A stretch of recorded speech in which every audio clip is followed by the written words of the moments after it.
Hello guys, তৈরি করে ফেলছি দেখুন ফ্রুট কেক। তো আমার মেয়ের খুবই পছন্দ, মেয়ে আবদার করেছে সে ফ্রুট কেক খাবে, তাই আমি আমার মেয়ের জন্য ফ্রুট কেক বানাচ্ছি। দেখতে পাচ্ছেন খুব সুন্দর করে ফ্রুটিগুলো টুটি ফুটি দিচ্ছি, তারপর দিয়ে দিলাম কিশমিশ, তারপর দিব এখন মোরব্বা। আর এই যে দেখতে পাচ্ছেন মোরব্বা, আসলে মিক্স ফ্রুট কেকে বিভিন্ন আইটেমে যখন আপনি ফ্রুট দিবেন কালারফুল দেখতেই মাশাল্লাহ, মানে আপনি খাবেন কি দেখেন, দেখতে এত সুন্দর লাগছে, খাবো তো পরের কথা, তাই না? এত সুন্দর করে বানালাম। এই যে দেখুন এখন আমি আমার মোল্ডে ঢেলে দিচ্ছি, 3টা মোল্ডে আমি বেক করব। এটা হচ্ছে ফ্রুট কেক, দেখতে পাচ্ছেন। খুব আমার কাছে খুব ভালো লাগে, আমার মেয়ের কাছে খুব ভালো লাগে।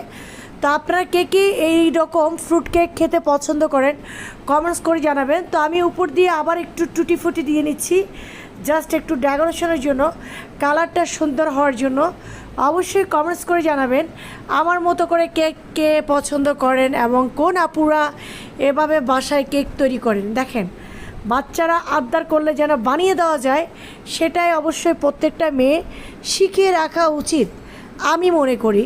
তো এই যে দেখেন টুটি ফুটি দেওয়ার পরে এত সুন্দর লাগছে, কেকটা তো অসাধারণ। এবং ভিতরে দিয়েছি আমি সব কিছু একটু ট্যাপ ট্যাপ করে নিয়েছি যেন ভিতরে বাবলস না থাকে। এখন আমি দিয়ে দিলাম ওভেনে।